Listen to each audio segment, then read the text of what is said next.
We have all been playing Call of Duty since we were kids. It's given us great memories from staying up late and gaming with our friends. Those memories gave us a fondness for Call of Duty and why we keep playing it year after year. This is nostalgia, which is something we love as Call of Duty fans. And nostalgia is a powerful tool that Activision keeps using to make us come back for more. At this point, we know it, they know it, but it doesn't matter because it's still working. Which makes me ask the question, is nostalgia killing Call of Duty? There are many ways to look at this to give us an answer. Does nostalgia make it impossible to ever like newer Call of Duties over the Golden Age games?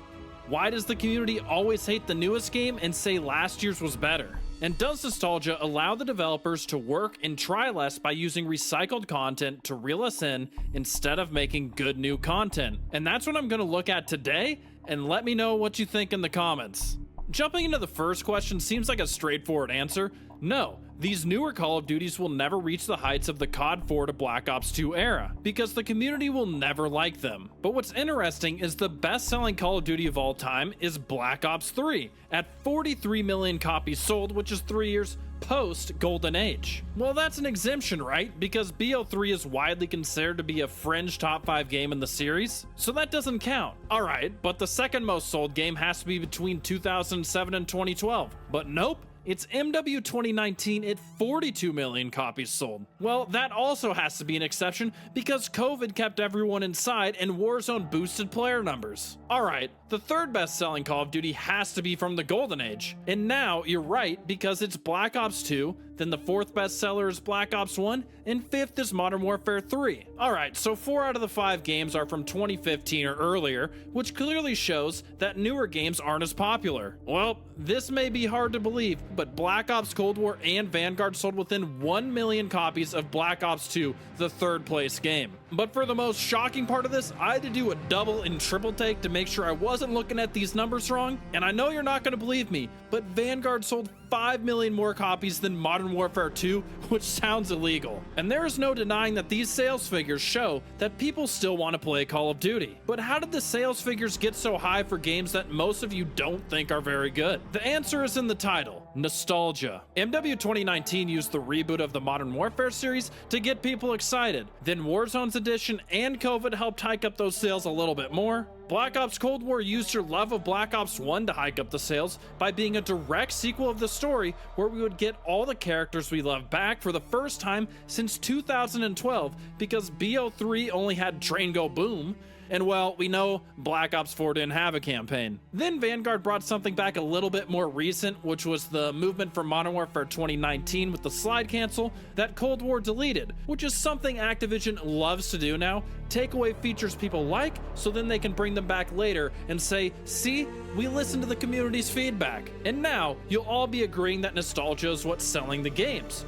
But no one likes them. Well, the highest player count Call of Duty has ever seen was during Black Ops Cold War. Our hearts tell us one thing, but the numbers are telling us something completely different. But we can still logically argue that it was 2020 when Cold War set the record, and the world was still in lockdown, and Warzone was free. And yes, it was still very popular at the time to inflate the numbers. So it's just inflation with Call of Duty instead of money. If you're enjoying the video, please hit the like button so I know if you want me to keep making these kinds of videos. And jumping back into it, none of this has quite been able to answer if nostalgia makes it impossible to ever like the newer Call of Duties over the Golden Age games. So instead of using the numbers that show Call of Duty hasn't really fallen off in popularity based off sales figures and player counts, I can simply use a singular comment to show that the answer is no. We will never like the newer Call of Duties over the Golden Age games. And I'm going to be using a comment that says, I gotta be the only person to love MW 2022. You might be wondering, why did I use that comment to say we will never love the new games more?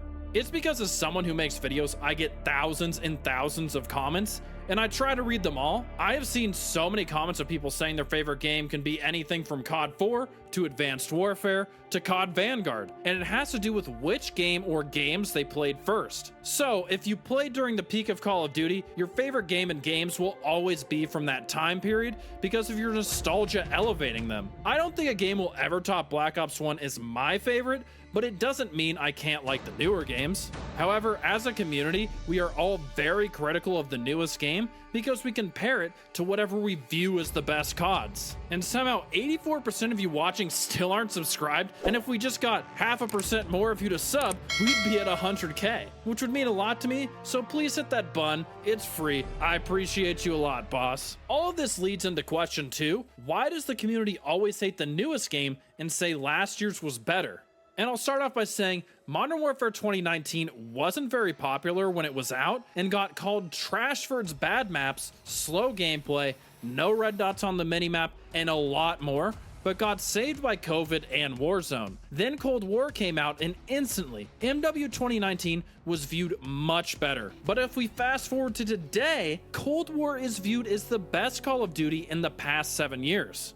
Saying last year's game was better is something we have all done before, and we will do it again. This isn't a trend that was started recently. I still vividly remember all the hate the original Modern Warfare 3 got when it was first released. We had a bunch of boneheads calling it MW 2.5, and that it was a DLC to Modern Warfare 2 because it was basically the same game, but with grenade launchers nerfed and Commando Pro gone. Now, almost everyone will call it a top 5 Call of Duty of all time. This cycle of hating on the new and loving the old is a Call of Duty fan tradition, but it doesn't mean they're right at the time or in the future. I personally always loved Modern Warfare 3 because of the tamed perks, the addition of specialists, and a lot more, but I don't have time to get into that. Modern Warfare 3 is my most played multiplayer ever, but a lot of people just went back and played MW2 and Black Ops 1 instead at the time.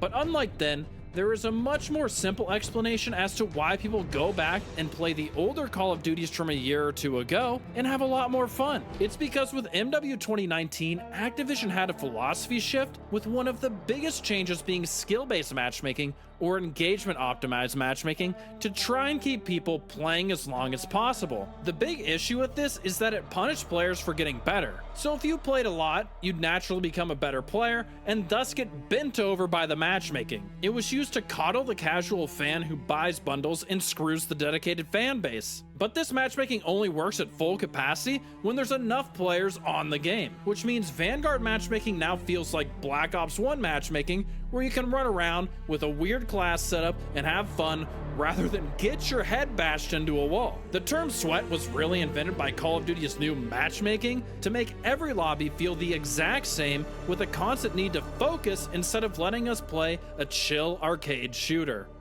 With campaigns, we don't see the community automatically saying that the last COD story was better because it has no outside factors influencing it. It's just good or bad. No one would ever say Modern Warfare 3 2023 has a better campaign than Black Ops 6, but you would see most people saying it has a better multiplayer. While the community has almost always hated on the newest games and says the previous game is better, there is now more of a reason than just nostalgia for it. If they got rid of the new matchmaking, I'm confident this would fix most of that problem.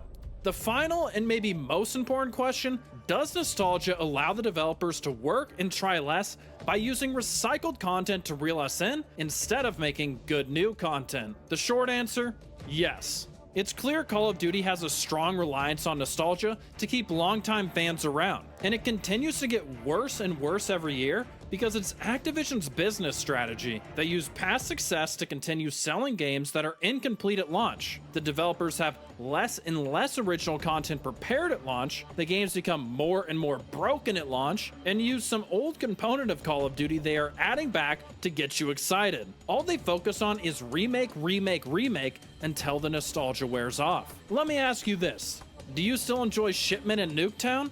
Most players don't view those maps like they once did because at least one of them is in every single Call of Duty for a 24/7 playlist of brain rot camo grinding.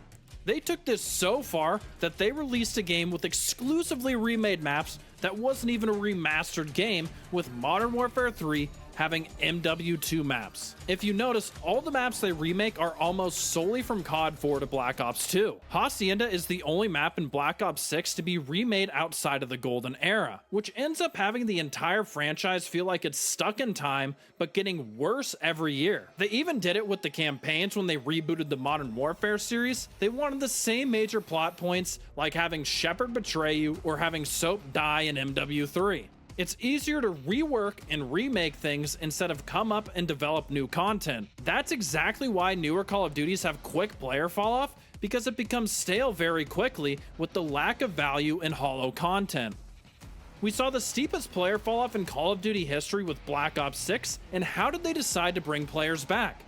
You guys already know the answer. Reusing old content with Verdansk, which almost all Call of Duty fans have strong nostalgia for because it's when everyone's old and new friends appeared online again while stuck inside. And the reason we have so much nostalgia with Verdansk is because it allowed us to make new memories with a new mode and our friends. So when they brought it back now, we immediately saw a big rise in the player counts. Activision uses your memories of fun over and over again to create short-term solutions to their big-time problem, the falling quality of their games. Activision needs to take these handcuffs off the developers and let them create what they want so we can have new experiences and make new memories. So, is nostalgia killing Call of Duty? Yes and no.